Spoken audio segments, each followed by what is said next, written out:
The Galactic Peace Council had gathered inside the Crystal Hall, a massive chamber built from glowing blue stone. Every seat was filled. Generals, diplomats, scholars, and leaders from 23 alien species waited for one thing: the arrival of the humans. For weeks, the council had prepared peace talks. The galaxy was unstable, small wars breaking everywhere. The council believed only humans could help settle the chaos, because humans were known for their calm behavior and polite diplomatic style. Everyone expected a gentle human envoy, a few ambassadors, maybe a small escort ship. Nothing more. Counselor Ritex, a tall reptilian leader, spoke with confidence. Humans value peace. They always use soft voice, soft words. They will bring solutions, not weapons. Many nodded. Humans had a strange way of dealing with conflict. Quiet, patient, always listening before acting. Most species like that. Some believed humans were too peaceful, maybe even weak. But that belief was about to end. Because at that exact moment, every sensor in the star system began to scream with alarms. A young technician stood up, eyes wide. Council. New contact detected at system edge. Ritex frowned. Is it the human envoy? The technician swallowed. Sir, I don't think this is an envoy. The size, the energy, it's too much. Show us, Ritex ordered. The lights dimmed. A giant screen descended from the ceiling. And then the entire council froze. A shadow emerged from hyperspace. Then another. And another. Not small ships. Not diplomatic cruisers. Dreadnoughts. Human dreadnoughts. Each one was the size of a small moon, armored in dark metal that absorbed all light. Their hulls showed no weapons, but the energy they carried rippled across space like a silent storm. The chamber filled with gasps. Impossible. Why would humans send warships? We asked for peacekeepers. The technician zoomed in on one vessel. Its core was glowing faint blue, star-level energy contained neatly inside. Ritex felt his chest tighten. These were not normal warships. These were Terran Starbreak-class dreadnoughts. It was said that only 3 existed in the galaxy, and now 2 were entering the system with a third drifting behind them like a living mountain. They can destroy stars, whispered General Morrell. Those ships, they can burn a moon to nothing. Silence hit the hall. Cold, heavy, terrifying. Before anyone could speak, the technician shouted again. More contacts. The human vessels are forming a defensive wall. A formation of dreadnoughts aligned themselves in perfect symmetry, blocking the direct path to the alien homeworld. Their engines dimmed, but their reactors hummed like deep thunder. Yet they did nothing aggressive. They simply stayed still, waiting. Counselor Ritex took a shaky breath. Open communication. Immediately. The room filled with beeps as the technicians tried to send signals. Static responded. Then, without warning, a soft, calm human voice echoed through every speaker in the chamber. Galactic Council, this is the Terran Peace Enforcement Fleet. We have arrived. The voice was polite, gentle, almost friendly. But the word chosen, enforcement, sent chills down everyone's spine. General Morrell whispered, This is not peacekeeping. This is military authority. But the human voice continued. We come with peaceful intention. But our intelligence detected high danger in this region. We regret arriving with full force. But we do not take risks with peace. Peace? This was peace? The council members looked at one another in shock. Some were sweating. Others trembling. Ritex forced himself to speak. Terran fleet, we requested diplomats, not dreadnoughts. Why did you come with such massive ships? A short pause. Then the human answered. Because diplomacy requires safety first. And something dangerous hides near your system. Something you did not notice. Every alien heart stopped. What danger? Ritex asked carefully. Before the human could answer, the star map flickered. A red marker appeared at the system's outer ring. An enemy fleet. Dozens of ships hiding behind an asteroid belt. Their engines cold. Their weapons charged. Everyone in the chamber gasped. We did not detect this, one technician cried. Who are they? Another shouted. The human voice spoke again, still calm. A rogue empire planning to attack your summit. We intercepted their communications. We came to stop them. Ritex felt his legs weaken. Humans knew about the threat earlier than the council itself. And they didn't come to talk. They came to protect. A soft alarm beeped. Then another. Human dreadnoughts are charging their star cannons, the technician yelled. The chamber erupted in panic. They will start a war. Stop them. We must tell them to stand down. But the human voice cut through the noise. Please remain calm. We will eliminate the threat with minimal energy. There will be no damage to your system. Minimal energy? Against a hidden enemy fleet? The aliens watched as the first dreadnought glowed brighter. The energy ring on its hull spun faster, gathering a cold blue light that looked almost peaceful. The council members held their breaths. A thin beam shot through the darkness. Silent, straight, precise. The enemy flagship vanished. Not exploded. Not broken. Just erased. Gasps filled the hall. They killed a battleship, with a single shot. No sound, no explosion. Humans, how strong are they? The human voice returned once more. Threat removed. Your peace talks may continue safely. Please do not be alarmed. We are here to help. That polite tone. That calm manner. That unimaginable power. Ritex finally understood. Humans did not threaten. Humans did not shout. Humans did not bring chaos. They brought dreadnoughts. And when humans acted, they acted with deadly accuracy. Politely. Silence covered the crystal hall like a heavy blanket. No one dared to breathe. No one dared to speak. The air felt thick as if the entire chamber was trapped under the shadow of the human dreadnoughts. Counselor Ritex stood frozen, eyes locked on the giant screen showing the massive Terran ships. Even now, after the enemy fleet had been erased in a single flash, the dreadnoughts did not move. They stayed still, calm, watching quietly like giant guardians. General Morrell broke the silence with a shaking voice. Council, this level of power should not exist. Humans, what have they created? Ritex had no answer. Another technician called out from the console, voice trembling. Sir, we are receiving a second transmission. This time, it is a full message data packet. Put it on screen, Ritex said. The screen flickered. A symbol of the Terran Federation appeared, simple, clean, a circle with a star inside. Then the calm human voice returned, but now with more clarity. To the Honorable Galactic Council. Our presence is not an act of threat. It is an act of protection. Many aliens exchanged uneasy glances. Protection? This felt like the kind of protection only gods could offer, or enforce. The human continued. Your region recently gained attention from a violent faction. We detected their warpath 3 weeks ago. Your sensors were not strong enough to find them. So we came first. The chamber erupted in whispers. They knew 3 weeks ago? But we didn't detect anything. How did they? Humans, how advanced are they? General Morrell stepped forward. Counselor, humans must have access to long-range scanners far beyond our technology. Only star-core pulse arrays can detect threats across systems. Ritex swallowed. Humans don't have star-core arrays. They use something else, something we cannot understand yet. The technician shouted again. Admiral. Look. On the screen, the 3 dreadnoughts began shifting position. Slowly, calmly, their engines glowed as they formed a perfect triangular formation around the system. Every ship moved with absolute precision. Not even 1 meter off. Are they preparing for another attack? Someone asked nervously. The technician scanned. No, sir. They are locking their shield grid with our planet. Shield grid? Ritex stiffened. A line of soft blue energy linked from one dreadnought to another, forming a protective sphere around the entire star system. The humans were shielding the planet. General Morrell stepped back in shock. This is planetary defense on a scale we have never seen. Ritex finally found his voice. Terran fleet, this is Counselor Ritex. What is your intention with this shield grid? The human answered politely. To ensure your safety during this conversation. We do not want any stray attack to touch your world. The aliens stared at one another. They asked for peaceful diplomats. And instead, humans enclosed their planet in the strongest shield anyone had ever seen. The human voice continued. We sensed enemy reinforcements on the way. 5 minutes until they arrive. Please remain calm. 5 minutes? The technician choked. Another fleet? Ritex felt a cold shiver. General Morrell slammed a fist onto the console. Humans knew everything before us. Even now they know what is coming. The hall's lights flickered. The star map updated itself automatically, clearly from the data humans were broadcasting. 12 enemy ships. Heavy-class war destroyers. Approaching fast. A wave of fear spread through the council. They will attack us.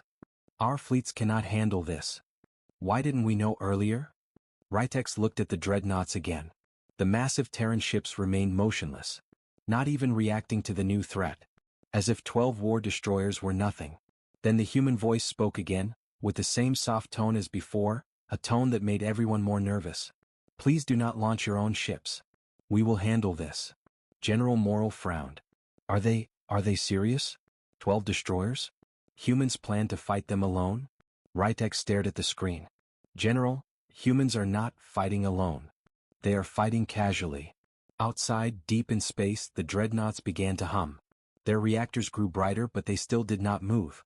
They simply waited. The technician gasped. Admiral, the human ships are opening communication channels to the enemy fleet. The hall quieted. A moment later, a new message arrived. This time it was not to the Council. It was to the attackers. Unidentified fleet. You are entering a protected zone. Please reverse course immediately. We desire no conflict. The aliens watched in disbelief. Humans were polite even now.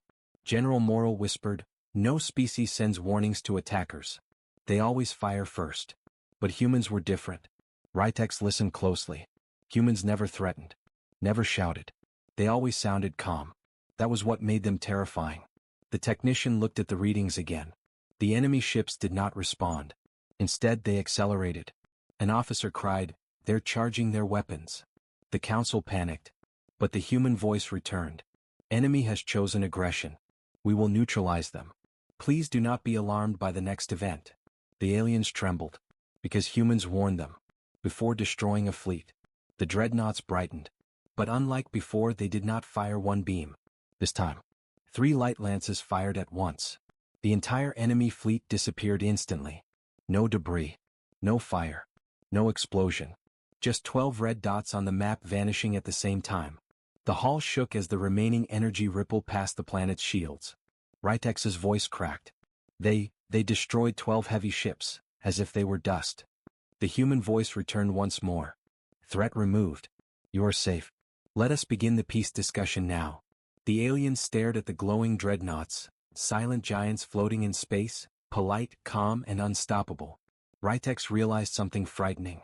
Humans weren't using dreadnoughts to show power. They used dreadnoughts because anything less would be too weak. The crystal hall felt colder than before. Every alien inside sat frozen, their eyes glued to the giant screen. Outside, the 3 Terran dreadnoughts glowed like silent guardians, their blue reactor halos spreading across space like calm, deadly suns. Counselor Rytex finally forced himself to speak, though his voice shook. Terran fleet, we need to understand. Why did you arrive with this level of power? Why send star-killing dreadnoughts to a simple peace summit? For a moment there was no response. Then the familiar human voice, the same perfectly calm, perfectly polite tone, returned. Because peace can only exist when danger is controlled. And we detected danger long before you did. Rytex frowned. What danger? The rogue fleet. The human paused, then replied. Not only them. There is something worse. The hall fell silent. Even breathing stopped. Worse. Worse than 12 destroyers? Worse than a fleet hiding behind asteroids? General Morrill stepped closer to the console. Terrans, you speak of something more. Explain. The human voice changed slightly, as if shifting from polite calm to precise seriousness. 3 weeks ago, our deep space sensors detected an anomaly near your border. A silent signature. A weapon capable of mass destruction. A weapon. The council murmured nervously. The technician quickly scanned the new data packet being sent by the humans. The screen updated with strange readings, curved lines, hidden energy patterns, and unfamiliar codes. Rytex blinked. Our scientists have never seen this type of signature. The human replied. We know. Because this weapon does not belong to your galaxy. The chamber erupted instantly. What does that mean? Is it alien to all known species? Is this an invasion? Is someone watching us? Rytex raised a hand to silence them. Terran fleet, clarify. What do you mean not from our galaxy? The human answered with chilling calm. A foreign civilization sent a probe weapon. A star spear. The name alone made everyone uneasy. General Morrill whispered, Star spear? What kind of weapon is that? The human explained. It is a device that can pierce a star's core, destabilize it, and create controlled destruction. A target would not even understand what happened. The star simply collapses. Dozens of aliens gasped. A weapon that could kill a star from the inside? That was beyond anything the council ever imagined. The human continued. We intercepted its trajectory. It was aimed at your region. Rytex nearly fell back into his chair. You mean, they were targeting us? Targeting your diplomacy efforts, the human corrected. To create chaos in your sector. The council broke into whispers again. This is impossible. What species has this technology? How did the Terrans detect it? Why didn't our sensors see anything? Rytex turned back to the speaker. If you knew about this star weapon, why didn't you inform us immediately? The human voice answered softly. Because the moment we contacted you, the sender would detect the communication. They would activate the weapon. A chill passed through the room. So we came quietly, the human said. Without telling anyone. Without sending messages. Without giving away our movement. Rytex nodded slowly, beginning to understand. Humans had not come with dreadnoughts to show dominance. They came silently, because they were hiding their presence from something powerful. General Morrill exhaled. You came with star killers, to fight a star killer. The human responded politely. We came to intercept it safely. The screen changed again. A recording appeared, footage taken from a human ship. In the darkness of space, a long, spear-like device drifted through empty void. It glowed with impossible energy, almost alive, almost thinking. Dozens of council members gasped.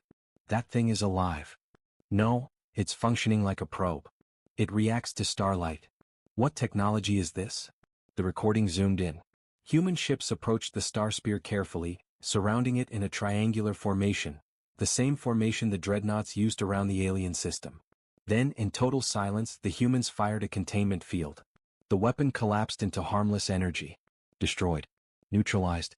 Gone. The human voice returned. We handled it before it reached your star. Rytex felt sick. If humans had not neutralized it, their star would have collapsed. Their world would have died. Their entire system wiped out without warning. Rytex steadied himself and spoke. You saved us. We prevented a tragedy, the human said politely. Nothing more.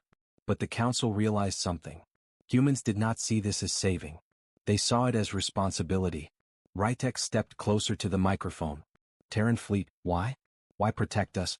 Why risk your own safety for our world? The human's reply was simple. Because peace is valuable. And enemies of peace must never be allowed to strike first. General Morrill's throat tightened. These were not conquerors. Not bullies. Not warlords. Humans were protectors. Protectors with weapons strong enough to erase stars. Rytex slowly sat down, overwhelmed. He finally understood. Humans didn't bring dreadnoughts because they wanted war. Humans brought dreadnoughts because anything smaller would fail. And they knew it. The council chamber on Calaris 9 felt colder than before. The ambassadors who once laughed at Earth now sat stiff and quiet. Every few minutes, someone looked at the hollow screen showing the Obsidian Crown's slow but unstoppable movement through space. Fear traveled between them like a silent storm. Ambassador Threelin, the leader of the Peace Committee, rubbed his trembling hands together.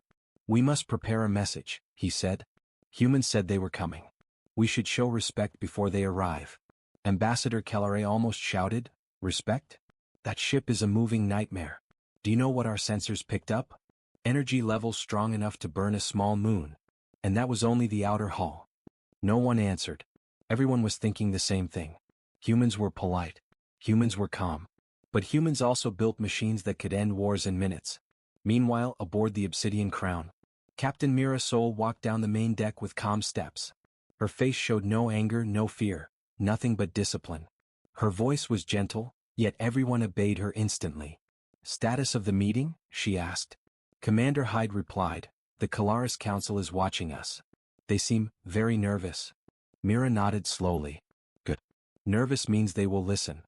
Hyde hesitated. Captain, they asked for peaceful talks.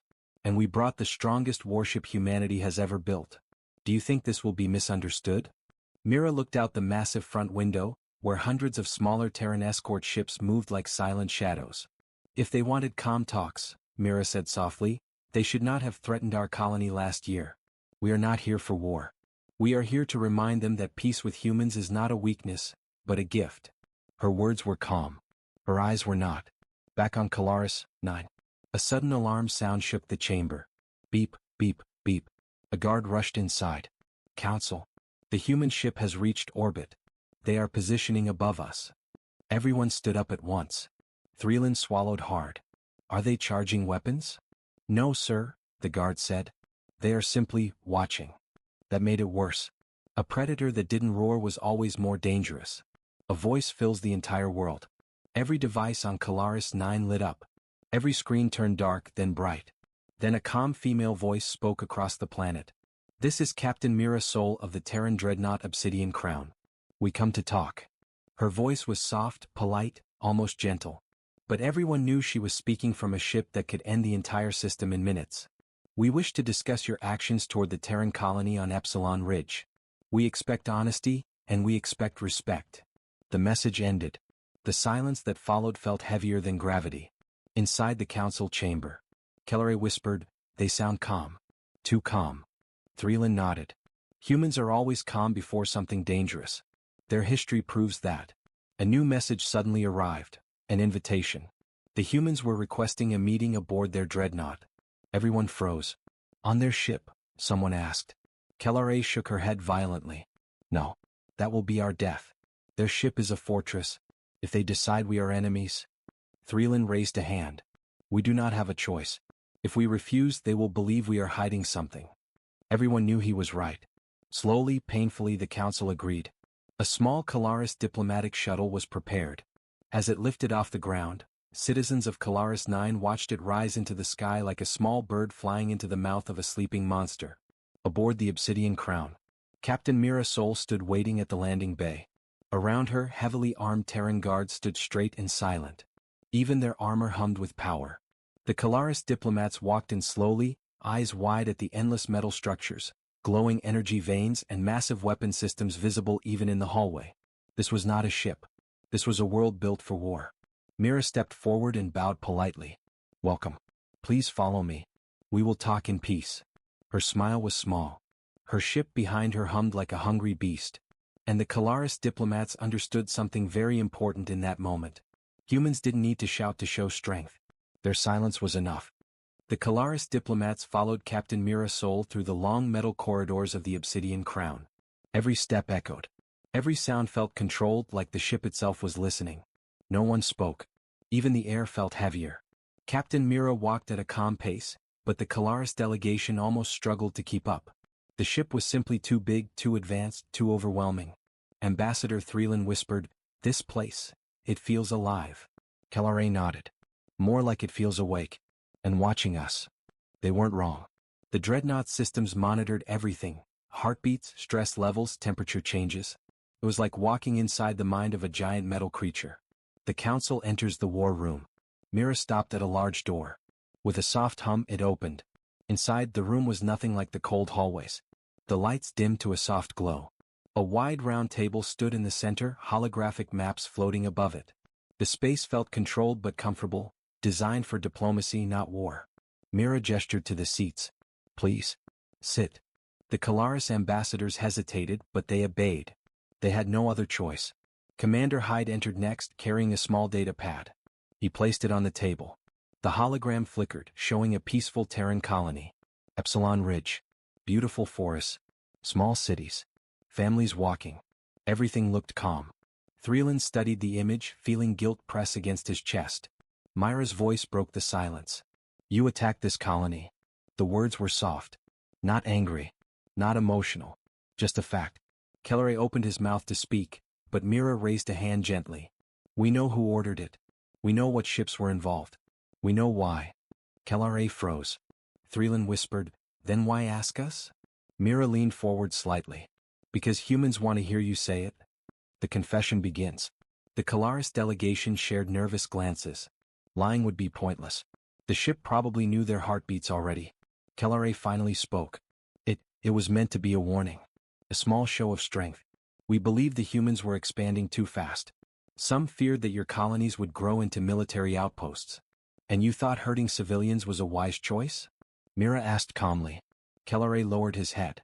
It was not meant to harm civilians. We targeted only supply stations and communication towers. But the result was more than expected. Threeland added softly, We regret it. Commander Hyde tapped the pad.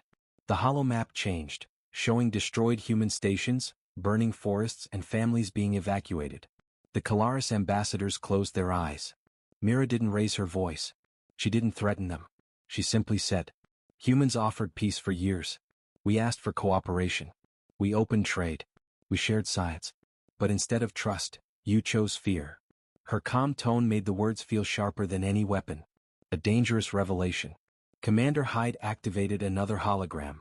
This one showed a Kalaris military plan, detailed maps, secret routes, and attack schedules. Kelare gasped. "That is impossible. That file is from our most secure database." Mira looked at him with a small, polite smile. "Yes. And your database was easy to read." Fear spread through the Kalaris delegation. This was more than a dreadnought. This was a reminder. A quiet warning. Threeland took a deep breath. "What do humans want from us?" Mira stood straight, hands behind her back. "We want the truth." Kelare swallowed. "About what?" "The real reason," Mira said, "why your council feared humans enough to attack a peaceful colony." Kelare's hands shook. Threeland finally spoke the truth. "It is because you humans grow stronger every year. Your technology leaps forward too fast. Your military ships move like shadows. Your people fight like storms. And yet, you always stay polite."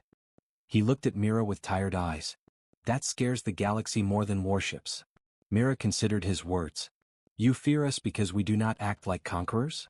"Yes," Threeland said quietly. "Because conquerors are predictable. But humans are calm until the last moment. Then you hit back with strength no one expects." Commander Hyde nodded. "So your council attacked us first, because you were afraid of what we might do someday?" Kelare said nothing. His silence was enough. A cold, important moment. Mira stepped closer. Her voice softened even more. "We did not bring the obsidian crown to threaten you," she said. "We brought it to teach you something." Kelare whispered, barely audible, "And what is that?" Mira leaned in slightly. "Humans do not start wars." She paused. "But we finish them." The Kalaris diplomats froze. Myra's eyes, calm and steady, made the final message clear.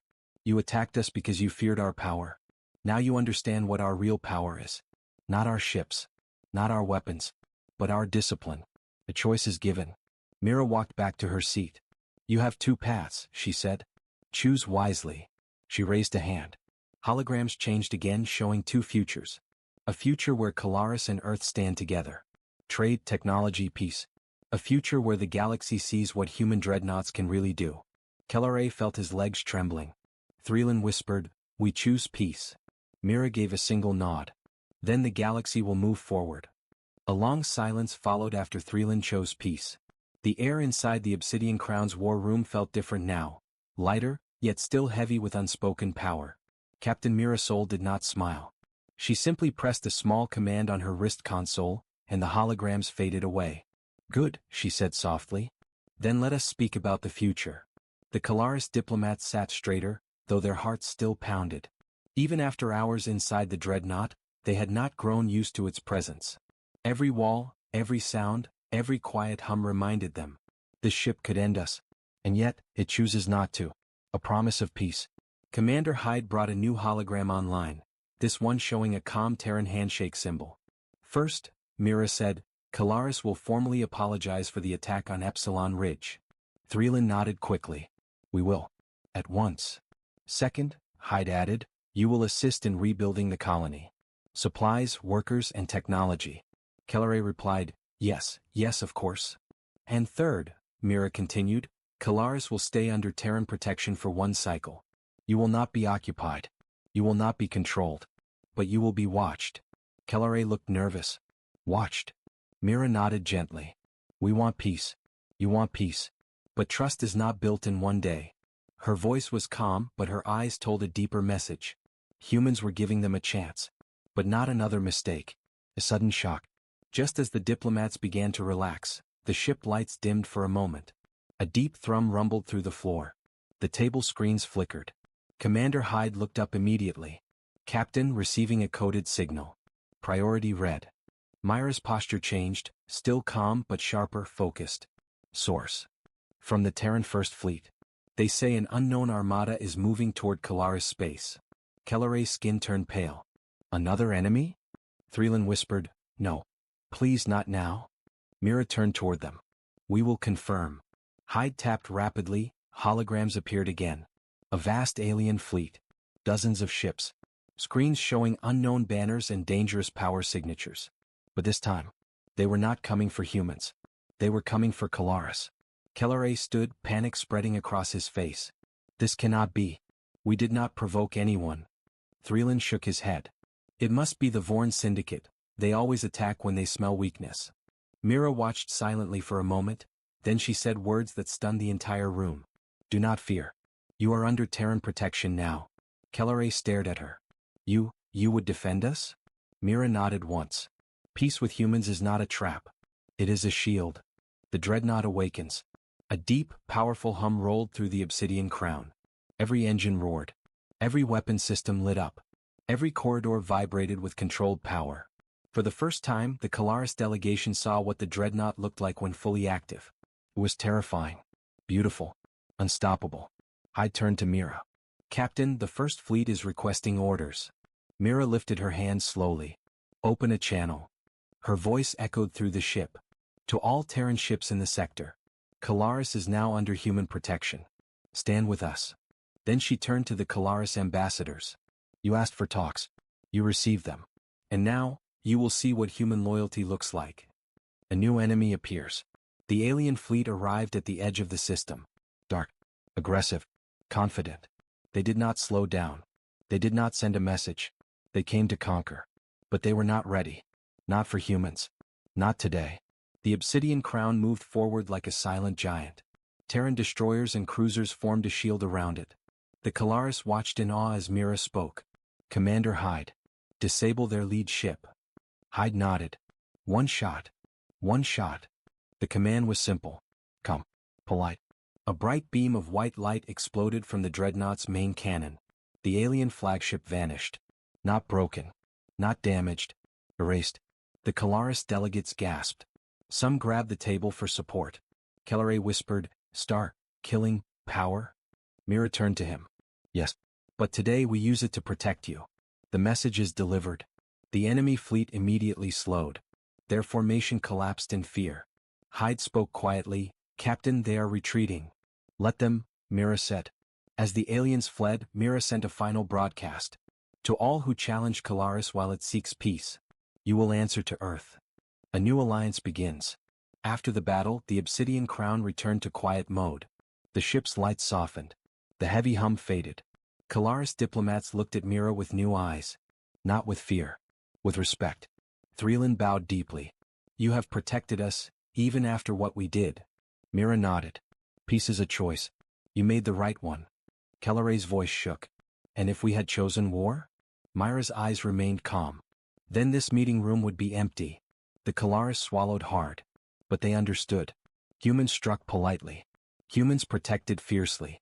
Humans remembered everything. And the galaxy would never forget this day.